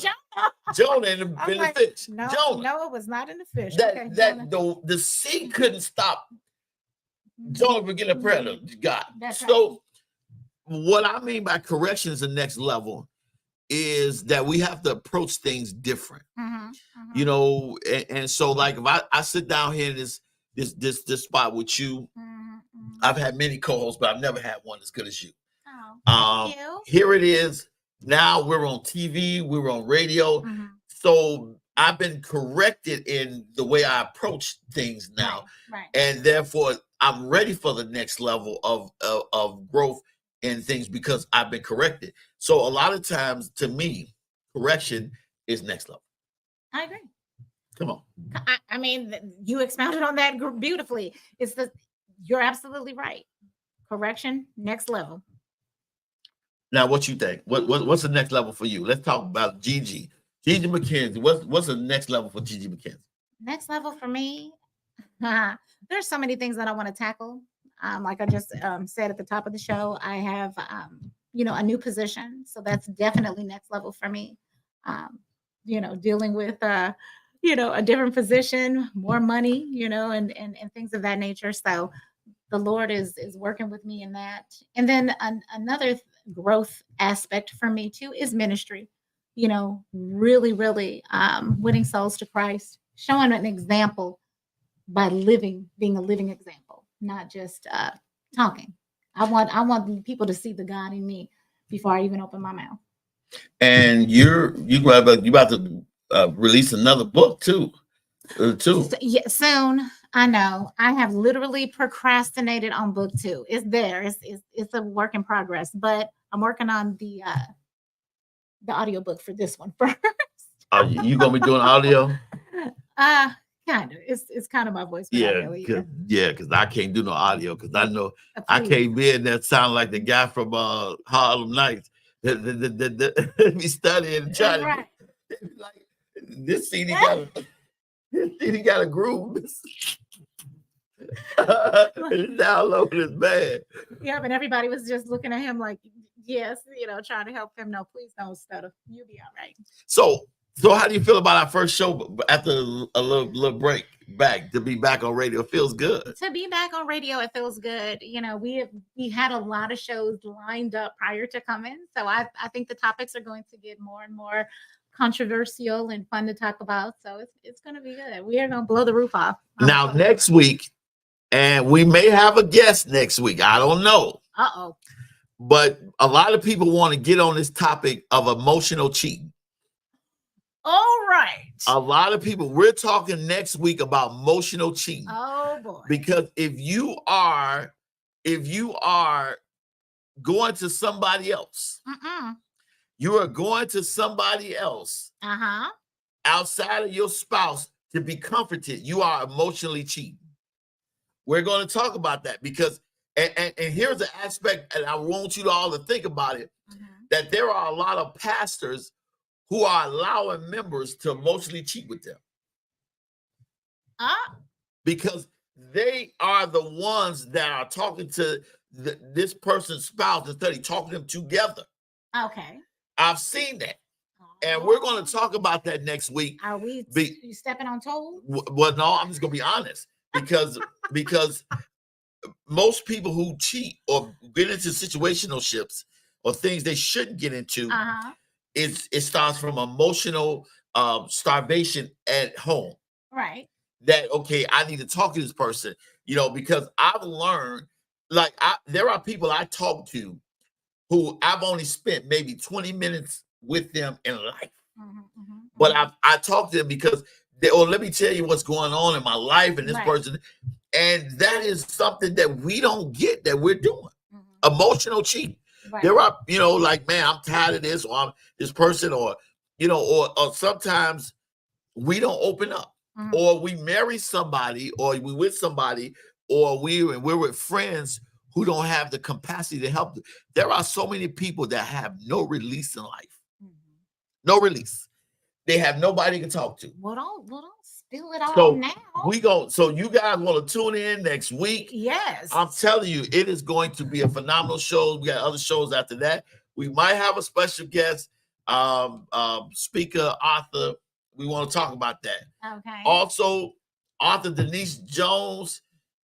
Get your tickets for Beyond the Door. Get those tickets. I got my tickets. Next Saturday show, I will be there. The link is on my page. Okay. You want to get it, and it's going to be phenomenal. But for the first show, I'm excited because we look like before you put in the oven and after the oven. Okay, so I'm the raw dough and you the finished product. Yeah, they overcooked me. They didn't put me in the oven and left me in there. Like, what is really going on? So we gonna get really deep. Okay. I think because we're gonna talk about it. So go ahead. No. I was just gonna say so wrap up your next level. Wrap up the show. Okay. Well, we okay. You want to give your last thoughts? Give yours. Okay. Let me give my last thoughts, and we're gonna take some people, and then we'll be out of here in a few minutes. Let me give you my definition of level thoughts, because we, at the end, we all give our own personal commentary of what we think the show topic is. And mine, my commentary is when I think about next levels, I think that next levels are next levels to next levels. I'm gonna say that again. Okay, please. I think that next levels are next levels to next levels. And I mean by every level is not to the rocket ship. Right. I remember the Shirley Caesar said when she was doing a concert, they put her in this hotel room, and she was in the penthouse, and they gave her a key card where she had to stick a key card in there to get there. Now, even though she stuck a key card to get in there to that top level, that all the people that got on the elevator with her, they had to press their buttons. Right. So she had to stop at all these floors to let them off, and let some on to get off a little higher to let off, to eventually she was by herself to her penthouse to go in with the key. And so when I think about levels, I think about levels in the sense of correction first, because in order for you to function properly on the next level, you have to have the correct tools, the correct mind frame, the correct ethics, the correct ability. And that's going to take you time to cultivate on a lower level. But you also, when you think about next level, you have to be with people you grow with. There's a difference in grow with and grow in. I've been in people I grow in, but I've not many people I grow with. Right. And so, because when you bring a lot to the table, or you bring the table, it's easy for people to eat good because they're growing with you growing, not them growing themselves. Right. So when I look at growth for me, I look at it in the sense of next level. I look at it as I've learned to better myself. I've learned to put in the work so that when I get to the level, it won't be shocking to me is that I belong on a level because I put the work to get into the level by going to different levels. So every time I'm corrected and I make good or make right what's wrong, then I went to another level. Every time I've went through therapy and I've closed hurt accounts, I went to a next level. Every time I forgave and been honest and been open about things, I went to the next level.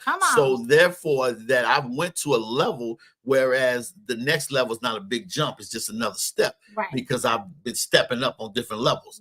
And so we can't measure our levels by people and people's thoughts and by their own limitations, because anybody that limits you only limits you according to their ability, not yours. So it's not limit. You can't let people limit you by limitations. So, but you'll know that you're on the next level not because not just because you work to get there, but because you belong there. And the level that God has taken us, the level that He's taken me and Gigi individually, and the level that and the blessings that He had for both of us is not only next level, but we deserve it. All right. Because we put in the work for it. Right. And so just like the issue of blood, my faith in the situation is that all I got to do is touch the hem. That's it. I don't have to be seen, known, or be popular, but I'm gonna do what God said do, and everything else is gonna work itself out. That's my spill on that. I love it. Give yours. No, the only thing I just wanted to recap all of the points that we did make, just in case somebody wanted to write it down or whatever have you. But first of all, just be honest with yourself. You know, you can't lie to yourself and think that things are going to manifest. You have to be honest with yourself, honest with God. You have to face your fears. You know, a lot of times we can't reach the next level because we are fearful of what's on that level, or that we don't have the capacity to do it. Ask and share. Ask the right questions with the right people and share. Don't be stingy with information. A lot of times we don't make it to the next level because we're trying to hoard it for ourselves. We got to be able to share it with others. Develop the skill set to get to the next level. You know, whatever you want to be, or whomever you want to be, or however you want to be it, just make sure you have the skill set to make sure that goes through. Push beyond your comfort zone. A lot of times we get stagnated at the level that we are because we are comfortable where we are. We want to allow ourselves to grow and move past it, get to the next level, simply because we're comfortable right here. And then set the proper goals. No matter if you're going around the corner to go up the street, however you go, whatever the goal set is, you're going to make it to get there. Stick with the goals and go forward. Those are just the points that we wanted to make, just so you guys can have that as well in a list form, if you will. Is it somebody you want to thank? Oh, of course. Oh, I thank my cousin Princess Prime Time Thompson. I can see her watching. No, she and my Aunt Queen are watching. Aunt Queen, 89 years old, going to be singing God Is Tomorrow. So if you want to see an angel of the Lord sing, Mission of Faith Baptist Church, 11321 South Prairie, we will see her Sunday singing. God be the glory for her. I want to thank my children, if they're watching, Phoebe, Christian, Christopher, love you guys. My husband, David McKenzie. And then, of course, my co-host with the most, who is, you know, one of my best friends in the world. He is a beautiful person. I appreciate this platform and opportunity to work with him every Saturday on our show, the Solutions Radio Show. We got this. Boom. We got it. I want to thank. And then, of course, you know what? We got to thank the Lord. Thank God. Come on, to God be the glory. Hallelujah. Thank you, Lord. We want to give him the highest praise. Hallelujah. We never forget to thank him, but I knew he was going to. But I just wanted to also give him praise and glory and the honor. Go ahead. I want to thank God. I want to thank God for allowing me this opportunity. I don't take it for granted. I want to thank the owner for giving me this opportunity, our friendship. I want to thank the amazing Gigi McKenzie. I can't, wait to hear her new single come out, because her voice, she gonna be recording some major songs. I want to thank you guys for watching and following Solution Show all these years. I want to thank all the people that's out there, TV land, that's watching. And I thank you guys for blessing us with your presence. It's not taken for granted. I want to thank all the haters. Thank you. I want to thank the people that didn't support it, didn't help, or the people that did me wrong or did us wrong. Mm-hmm. And because without you, come on now, without your confirmation, testify. We would still be here, but we wouldn't be here as fast. because you got to remember, the good works for your good, and the bad works for your good. And sometimes we need bad because we find our true selves and stuff that's bad. And I want to just encourage somebody out there to understand that God, when he created you before the foundations of the earth. Amen. And he already calculated your mistakes. That's right. And there is nothing that you're going through that surprises God, and you need your haters. Your enemies are needed. The Bible says he prepared the table in front of in presence of your what? Enemies. So in order for that table to be there, your enemies need to be present. Absolutely. And sometimes we look at what's going on, but we don't look at what is happening and that's why I used the lady with the issue of blood, because everything was going bad. Mm-hmm. She's supposed to be stoned. She's supposed to not be out there. She's ceremonially unclean. Mm-hmm. There's all these people out here, all this stuff. She was isolated. She was isolated. Mm-hmm. She was feeling a certain way, but she knew if she could just touch God, she knew if she could touch him that she would be healed. And it came out. And you guys will be going to church tomorrow. It's not about how big the church is. It's not about how many people there, how small the church is. You go in there to have your encounter. That's right. Not just to sit there and hear a sermon. You go in there to have an encounter with God, and you got to refuse to let God go until he bless you. You got, was it Jacob? You got to hold on to God till he break you, till he bless you. Come on now. No matter, and some of you all got to get that. You got to understand it's your time, it's your turn. And you don't need permission. When God gave you a yes, stop asking for validation and permission from anybody. Forget what people say. That's right. You know, their opinion ain't gonna change God's. That's right. Yes. That's right. And there's no devil in hell. There's no principality. There's anything that can stop that. That's right. So that's our word of encouragement. Anything you want to say? Tell people how to buy your book. Oh yes, Journey to Sunshine. You know, it's a book about a young lady named AJ. That's all I'm gonna say, really, because I want you to pick it up and read it. It can be purchased on Amazon.com, Books A Million, a couple of other outlets, but Amazon is really where you can find it. And then, of course, the audiobook will be out in a few weeks. I will announce that when it is out, that you can purchase that as well. But of course, you can get it on Kindle and stuff like that now as well, too, if you want it on an ebook form as opposed to a hardbook copy. And I also want to send a special thanks to my friend Kim. Her name on here is Kimala Robinson, friend of mine who was praying for the show. That was praying, and I appreciate that your words of encouragement. She, good friend, and she was like, "I want to pray for the show, pray for you and your co-hosts, and pray for you guys." Amen. Great woman of God, because you can never get enough people praying for you. I know, and instead of us talking about people and putting people down, why not pray for them? Mm-hmm. Absolutely. Next level, everyone. We are gonna all make it to the next level. With prayer and encouragement. I'm excited about this show. I'm also excited about next week's show. It's gonna be awesome. Like I say, God is good all the time. To God be the glory. We never want to close out a show without thanking him. He is awesome and amazing. And if you don't know him in the pardon of your sins, you need to get to know him. Go to a local church and get to know the Lord. Change you. Change you before anything else changes. You have to change you. Next level is a new you. And we're in our 9th month. Mm-hmm. Now, those that know what the 9th month means, 9th month, new beginning. New beginning. And so your ladder is going to be greater. Yes. And so you're ready for all the great blessings that God is about to give you. But you have to be in the right frame of mind and next level in your mental, spiritual, and your emotional capacity to be able to handle that. So let folks know all the outlets as well. They can see the show on. Oh, but yeah, I think the engineer gonna do that. You'll show them all the outlets, right? Because this is our first week. They'll show that they got the commercial on the beginning. They had commercial at the end. Mm-hmm. So, and then be sure to hit Pastor Corey's page or my page, Gigi McKenzie, and or Pastor Corey Wright on Facebook for topics that you all would like to hear.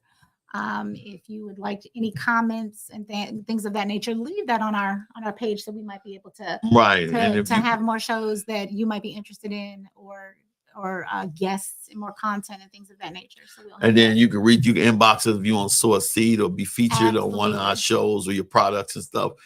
We'd be happy to have you. But we really thank you for being in here with us this weekend, and this Solutions, our very first show. Yes. On the new network. On the brand new network. WVTC Gospel Radio Network. Yes. And TV station. Yes, come on. Victory through Christ. Hallelujah. Right. And see, we're not just good, we also good looking. See, I'm gonna say that. I would say I can't deal with him. I'm gonna have to get a light. That's how when we get silly. I can't do it. Right. You know, now listen, last thing and then we'll be done. If there's Africans, I'm not African. I'm just dark as Africans. Listen, yeah. Next week we'll have our bill. We'll explain those next week. I'm African. Don't listen to me. Yeah, you know what? We are crazy. We have a good time. Ain't nobody dealing with that. It is all fun. But listen, we about to leave. I want to thank you guys for tuning in. Definitely tune in next week. Like, love, and share. Definitely support this network. If you want to get a show or anything, please contact this network. This is a great blessing. I thank God for this because now I've been on radio and TV. I feel like I made it. All right. You know, and I thank God for that blessing. Never would have made it. So you guys have a great evening. Love you guys. You guys have a good one. All right. See ya. God bless. Go to your Apple or Google Play Store and download the WVTC Gospel Radio app today. You can also say, Alexa, play WVTC Radio Skills. Would you like to play WVTC Radio Network? Absolutely. Download it today. Views made on the preceding program are not those of WVTC Radio, iNetworks Communications, or their financial supporters. Winning victory through Christ, WVTC Allsip Chicago, and iNetworks Communication Station.